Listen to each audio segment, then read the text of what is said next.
All right, welcome back in. Hang with Esther, presented by Richard Honda. Richard Dick Dixon, Coach Dan Canterbury here with me on a Friday afternoon. Excited to welcome back to the show Bruce Feldman from Fox Sports and The Athletic. Bruce, how you doing today? I'm doing well. Good to be on with you guys. How was the combine? All go well in Indy, or about what you experience every single time you go, just complete madness? Complete madness. It was a little different even this time just because the workouts and drills were at night, so it threw people's schedules off a little bit. But it was interesting. Obviously, a ton of LSU guys there. Everywhere you looked, you saw an LSU guy walking through the sky bridges. Now, real quick, I want to ask you about it being at night, it being prime time, because my guy Peter Burns, who I hosted with on SiriusXM, is trying to get media days during prime time. He wants to call it SEC Media Nights. How did the switch go? Because I've got to crush him because I'm saying, Peter, we can't do this thing at night. Yeah, I can't imagine it's that. Now, I mean, in terms of you have obviously athletes working out, and their schedules were a little off, and there's already a lot of stand around and wait. They're getting pulled and prodded at all hours of the night for the medicals and all that other stuff, in addition to their interviews. For the media day part, I think that's less invasive. It probably keeps sports writers from drinking with their buddies as much. That's probably a good thing. So they'll take it on the chin on that. But you know what? Like, I think that's more manageable than this was probably a big shift. I'll tell you what. I mean, there's some talk about this moving out of Indy, and I mean, even if it moved to LA where I live, I still would probably. I like it there. I think Indy's a good city for it. People are used to it. I can't imagine it being in somewhere that's so big and spread out that I think would create a lot of challenges for a lot of other people, and certainly a lot of distractions in the middle of it too. Yeah, I think a lot of people like where it's centrally located as well. So if you moved it to the East Coast or the West Coast, you'd have some trouble maybe guys getting there on time, wouldn't you? You would think. You're right. It's further for people to get to, and I just think that so many people are so familiar where it's like, all right, at 1 in the morning, we're going to meet at this bar because that's where half the league's coaches and media and agents are all centrally located, and it's just, I think people are creatures of habit, and much like I'm sure the Senior Bowl is in Mobile, it's kind of worked out that where people know where to go and where to find people. Bruce, before we get off the combine, what LSU player gained the most in your opinion from the combine? I think Justin Jefferson. Everybody who watched LSU in the last couple of years knows he's a playmaker, and he had great rapport, obviously, with Joe Burrow, but he ran even faster than people expected. I think a lot of people were like, you know what, he's probably going to run around 4.50, and he was closer to 4.40, and I think given that he has continued to physically develop, and a credit to the coaches and the staff and the Tommy Moffitt. I mean, remember, this was a guy who showed up. People were like, he was a 2-star, and people thought he was a walk-on from his physical appearance. And I think he's one of the best receivers who's going to be in this draft. Now, he may not be the best receiver at LSU right now because Jamar Chase can't come out, but I think he helped himself immeasurably there, probably more than anybody. But you keep hearing about how much Patrick Queen's stock is rising. But I just think in terms of showing the extra gear, I think that was something that was a big thing for Justin Jefferson in a deep receiver class. Catching up with Bruce Feldman from Fox Sports and The Athletic here on Hanging with Hester.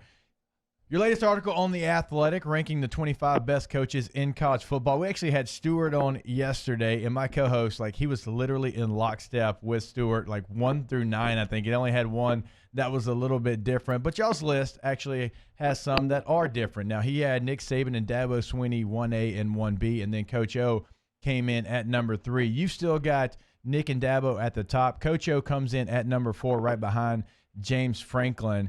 But I'm glad to see, and Bruce, I know that you know Coach O as well as anyone, I'm glad to see that everyone is starting to realize the transformation that Coach O has made since he's become the head coach at LSU. Yeah, it was interesting, guys, because when the story went up, and obviously people know about my relationship with him for a long time, but I think the facts are the facts. All right, yeah, he won a national title, and then I see people go, yeah, but that was Joe Brady was a big role in changing everything, and he had Joe Burrow. Well, okay, who was hiring Joe Brady a year ago? Nobody was trying to hire him and certainly give him a hand in the offense. who else really chased after Joe Burrow and gave him the opportunity? I mean, think of some of these guys. I mean, he was the one who recruited two-star Justin Jefferson, and I think he is the one who had this team playing as loose as it did when they were whipping Georgia and Clemson and going to Tuscaloosa and beating them and blowing out Jimbo's team. I mean, it was a pretty remarkable run, and I just think that for a lot of people, they have a hard time reconciling how did this guy turn into be this great coach. Some other people are going to go, well, he's not this X and O's wizard, as if, is Dabo, was Urban Meyer that guy? I mean, a lot of the guys who were, and Nick Saban's not this because he obviously wasn't a defensive coordinator, but some of the best coaches in college football were never coordinators. They might have been recruiting coordinators, but they weren't that guy. And the reality is, and I think it's hard for a lot of us in the media to wrap our minds around this, the key to being a great coach in college football is really getting guys ready on Saturday and developing the right chemistry on your staff, putting things together and running the show. I mean, certainly Dabo Swinney did that. I mean, and that's the key to what's going on in Clemson. I think you can find plenty of examples, whether it's Mike Leach or Gary Patterson, of guys who are really good with one side of the ball. But that doesn't guarantee anything. I mean, look, I have Ed Ogeron ahead of Lincoln Riley. Now, Lincoln Riley is the guy that everybody's been talking about as a great play caller and a brilliant offensive mind. And those things are true. But also going into being a head coach is Lincoln Riley hasn't recruited good enough players on defense since he's been there. I mean, LSU could have beaten Oklahoma by 50 in that game. So I think some of that goes to, it's great that you're a great X and O's guy, but you got to get the players and you got to get the players right. And that's why I think people have to give credit now to what Ed Ogeron's done in building LSU. Yeah, they were good. They didn't play with this kind of edge in a long, long time, though. Bruce, talking about Coach O, let me ask you your opinion. We have an opinion down here in Louisiana, but do you think Coach O being at LSU makes him a better coach because of that fit than if he was, say, at another school? Do you think it's a better coaching situation for him and makes him rank a little higher? I do, because of just the fit and the comfort level with people with him. I think sometimes, look, at Mississippi, I was around that for 2 years. I think there was a lot of people who thought he was just really, really different. And I'm not saying he's like everybody in the state of Louisiana, but I just think there was he didn't seem like some kind of outsider to them.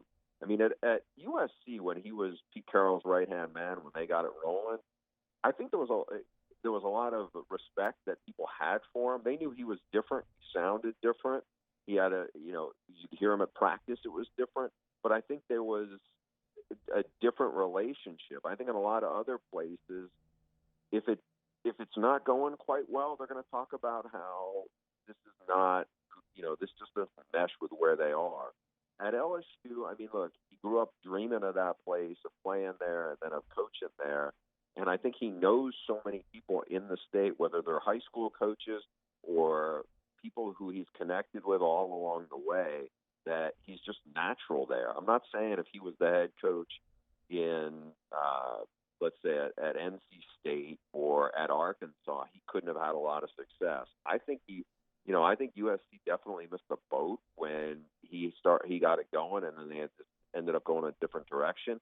But I think this is about as good a fit as you could get, where you're, a lot of times you hear, oh, that's so-and-so's dream job. In this case, and it's rare, but this is the rare case where it really is that guy's dream job. Catching up with Bruce Feldman here on Hanging with Hester. Bruce, you mentioned USC, talking about Coach O and really where they've been since they did not give him that job. And now we hear that they're not happy in the Pac-12. They're threatening that they could possibly do something. What is the state of the Pac-12? Because I know you live out there in Los Angeles. I know for Fox Sports you cover those games. Are we going to see something that happens where, other conferences like, say, the Big 12, who has maybe a better TV deal, go and poach some of these teams like a USC? I mean, I think it's possible. I don't know if I'm expecting it to happen. I mean, look, there's been rumblings a little bit around USC for as long as I've lived out here, which is 15, 20 years. USC should go independent because they are really shouldering the burden for Oregon State and Arizona and these other schools that wouldn't draw as much money. And quite honestly, it costs less to operate there than it does in Los Angeles. Compare otherwise, the rest of the conference, short of Cal and Stanford, I mean, this is the most expensive place to operate. Well, when those conversations were had back when Ed was on Pete Carroll's staff, USC was on top of the college football. They had a lot more leverage. Right now, USC has been struggling, obviously, and I don't think there's as much cachet. They're not as big a draw, and so that factors into it. I think it certainly factors into the Pac-12 network struggles to have gotten much traction because the interest is lower. When your flagship program has been struggling as much as USC has, it hurts everything around here because it's just not as important to the daily life of people on the West Coast as it is in the SEC or the Big Ten.